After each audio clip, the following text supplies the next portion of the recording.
ये आकाशवाणी है। कार्यक्रम स्पॉटलाइट में प्रस्तुत है केंद्रीय संस्कृति और पर्यटन मंत्री प्रहलाद सिंह पटेल के साथ आकाशवाणी संवाददाता भूपेंद्र सिंह की बातचीत। सर, मेरा पहला क्वेश्चन ये है कि पिछले 6 वर्षों में भारत ने पर्यटन के क्षेत्र में जो विकास किया है उसे आप किस तरह देखते हैं? मुझे लगता है कि दुनिया के जो आंकड़े हैं ये बताते हैं कि 2014 के बाद भारत ने अपनी ऊंचाइयां छूने का जो रफ्तार थी वो बिल्कुल बेहतरीन तरीके से पिछले 5 वर्षों में 65वें पायदान से हम 34वें पायदान पर आए। ये बड़ी तेज यात्रा है। दूसरा जो संकल्प था कि हम 19 से लेकर 24 के बीच में हम 1 नंबर की तरफ अपनी यात्रा शुरू करेंगे।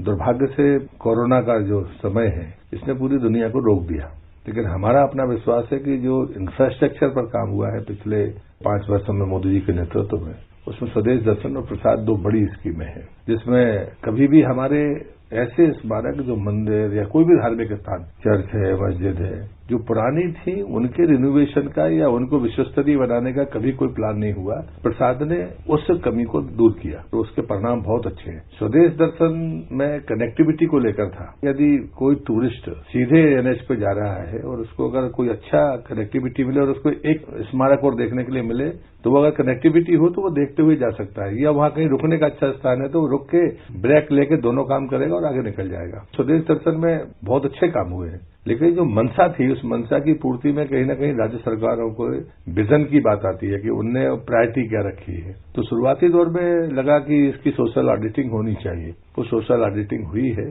अब उसके बाद उसका स्वरूप क्या आएगा ये देखा जाएगा। लेकिन ये अभी जो बजट घोषणा हुई थी आइकनिक साइट की, ये 17 आइकनिक साइट थी, बाद में वो 19 हुई और उसके बाद में वित्त मंत्रालय से उसकी क्लियरेंस हो गया है, कैबिनेट से उसका प्रस्ताव आना बाकी है। बाकी डीपीआर बनने के भी पहले तय किया है कि कोई भी संशोधन नहीं होगा, इसलिए डीपीआर बनने के पहले राज्य सरकार, जो भी स्टेक होल्डर्स हैं, प्राइवेट पार्टनर्स हैं, जो सीएसआर के माध्यम से भी काम करना चाहते हैं या होटल इंडस्ट्री के लोग, इन सबके साथ बैठकर हम पहले डिस्कशन करेंगे, बाद में उसको डीपीआर बनाकर इमीडिएट काम स्टार्ट करेंगे। ये हमारी मंशा है। सर, स्वदेश दर्शन योजना के तहत देश भर में थीम आधारित सर्किट विकसित किए जा रहे हैं और इसी तरह से प्रसाद योजना भी लागू की गई है। तो ये योजनाएं किस तरह से पर्यटन को बढ़ावा देने में और देश भर में नौकरियां सृजित करने में जो है अहम भूमिका निभा रही हैं? मूल बात थी कि सर्किट के पीछे कारण ये था कि जो कनेक्टिविटी की बात मैंने आपसे कही थी कि बुद्ध सर्किट है, तो बुद्धिज्म के पास सेंटर है, जो आता है बुद्धिज्म के बारे में घूमने के लिए आने वाले पर्यटक को उस सर्किट की जानकारी होनी चाहिए और इसलिए उस दृष्टि से ये थीम बनाई गई थी। चाहे वो ग्रामीण सर्किट हो, चाहे वो गांधी का सर्किट हो, चाहे बुद्ध सर्किट हो, जैन सर्किट हो, कृष्णा सर्किट हो, ऐसे थीम बनाई गई थी। स्वाभाविक है, फुटफॉल बढ़ेगा तो रोजगार पैदा होंगे। दूसरी चीज है कि जब आप उसको विश्वस्तरीय सुविधाओं से कनेक्टिविटी को लेकर जब आप डेवलप करते हैं तो पर्यटक के लिए भी सुविधाएं हैं और बाकी लोगों को भी सुविधा है। प्रसाद योजना ने जबरदस्त परिणाम दिए। पहले हमारे पास में पुराने स्थानों को रिनोवेट करने के लिए कोई रास्ता नहीं था, लोग धार्मिक कारण बता दिया करते थे। अब इसमें चाहे मंदिर हो, मस्जिद हो, चर्च हो, सभी के लिए खुला हुआ है कि जहां पर लोग पर्यटक जाते हैं वहां जन सुविधाएं चाहिए।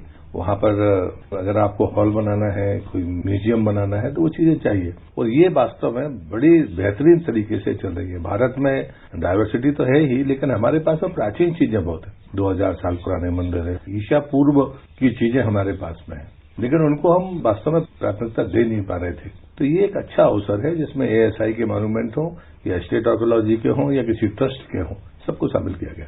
देखो अपना देश जैसी पहल और अडॉप्ट अ हेरिटेज, अपनी धरोहर अपनी पहचान योजना किस तरह से देश में पर्यटन को बढ़ावा देने और मौजूदा धरोहरों के प्रबंधन में मदद दे रही है? ये कि हमने अंग्रेजों की एक व्यवस्था को दुर्भाग्य से स्वीकार कर लिया था, एएसआई के मॉन्यूमेंट हो या किसी भी मॉन्यूमेंट के रखरखाव में। उससे ये तकलीफ हुई कि जैसे आम आदमी की हिस्सेदारी नहीं है, जो कुछ करना है वो सरकार को करना है। एडॉप्ट हेरिटेज उस व्यवस्था से इतर एक व्यवस्था थी कि कोई भी प्राइवेट व्यक्ति, संस्था या ग्रुप अपने सीएसआर के पैसे से कोई जन सुविधाएं अगर देना चाहता है, साथ में एक बैरियर जरूर लगाया कि हर कोई व्यक्ति चाहेगा कि हमारे साइनेज कहाँ लगे।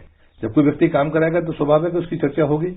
तो ये तय किया कि एक नामी कोई स्मारक होगा, दूसरा मंत्रालय देगा, ताकि हमारे कोई ऐसे अछूते स्मारक में जिस पर लोग नहीं जाते हैं, जन सुविधाएं नहीं है, लेकिन है महत्वपूर्ण, लेकिन उसकी चर्चा नहीं है, तो आपको एक बोल लेना पड़ेगा जो मंत्रालय चाहेगा।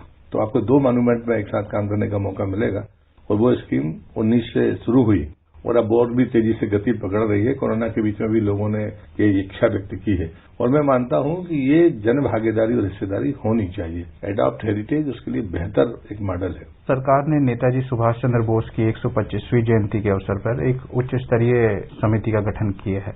तो ये कमेटी किस तरह से नेताजी की विरासत को संजोकर रखने और उसे आगे बढ़ाने में मददगार साबित होगी?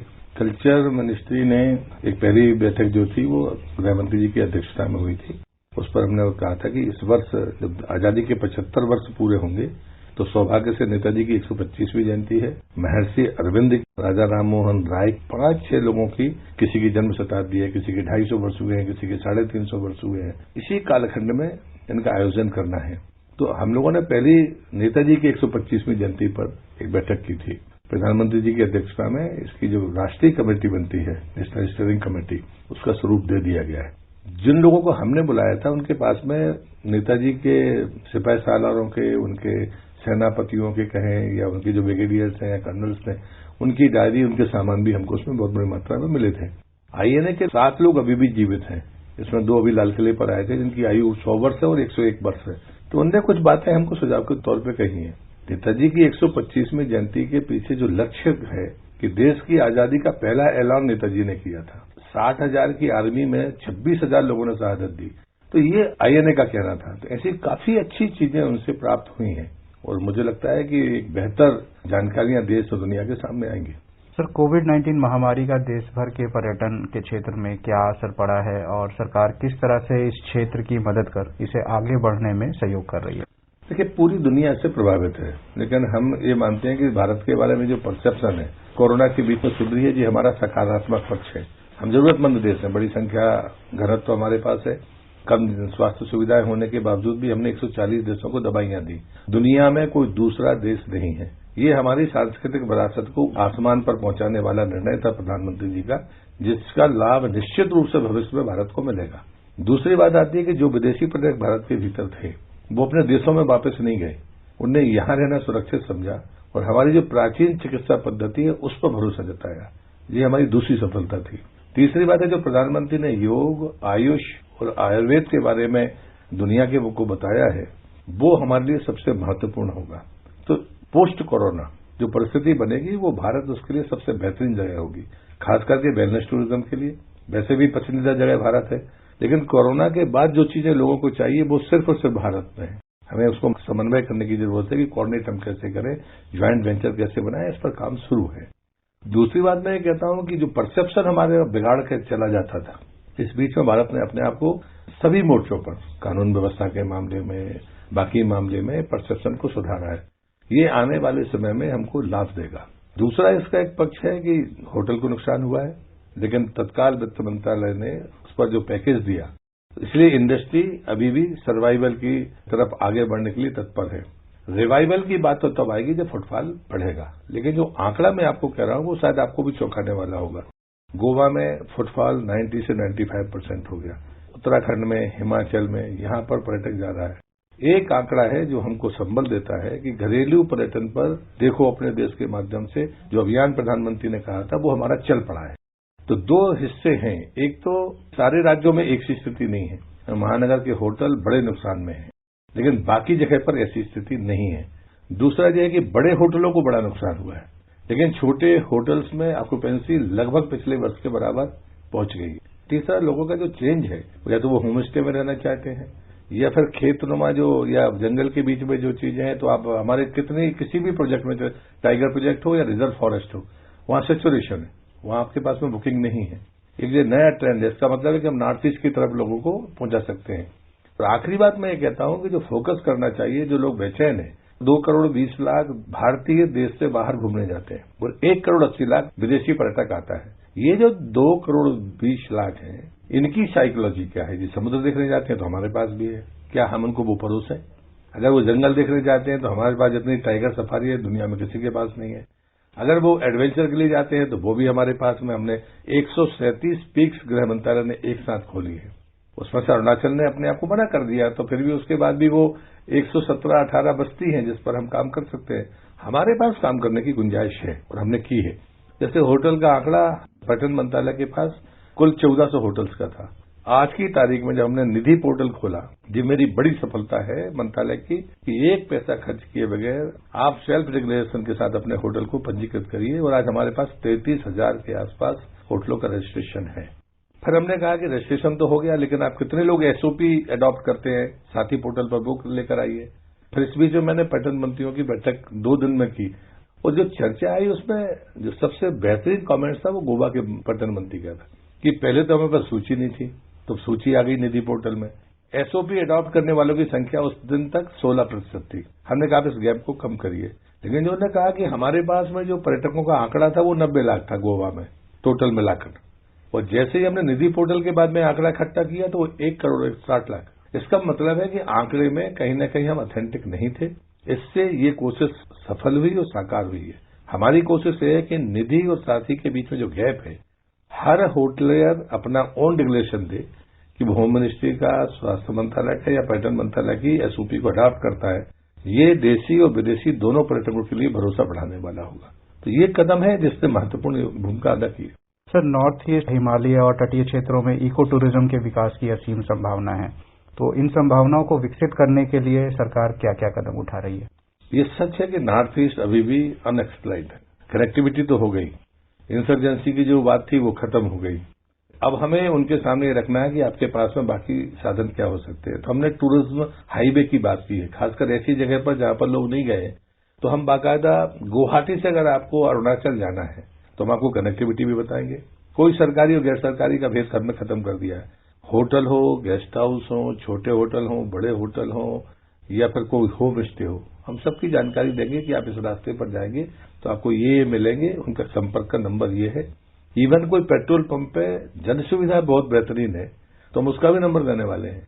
और मैंने गूगल मैप की बात की है, गूगल से कहा कि आप टूरिज्म मैप बनाइए। गूगल मैप तो है, टूरिज्म मैप बनाइए कि हमारे टूरिज्म हाईवे पर अगर कोई जाएगा और आगे रोड के दाहिने तरफ उसको 7 किलोमीटर भीतर अगर जाएगा तो कोई मॉन्यूमेंट या कोई स्थान देख सकता है या अच्छा स्टे है तो उसको अलर्ट करेगा। जाना नहीं जाना उसके ऊपर है। हमने ये तय किया है कि हम कभी भी बुकिंग में नहीं पड़ेंगे। इन्फॉर्मेशन हम सबकी शेयर करेंगे जो हमारे पास रजिस्टर है निधि में और साथी में। नेशनल टूरिज्म पॉलिसी की अभी क्या स्थिति है और ये पॉलिसी किस तरह देश भर में टूरिज्म को बढ़ावा देने में मददगार साबित होगी? हमने सारे स्टेट्स को उसका ड्राफ्ट पहुंचाया है, स्टेक होल्डर्स को भी पहुंचाया है कि आपको अपने सुझाव देने चाहिए। पॉलिसी होनी ही चाहिए। जो बातें मैं कह रहा हूं ये भी पॉलिसी के हिस्से हो सकते हैं।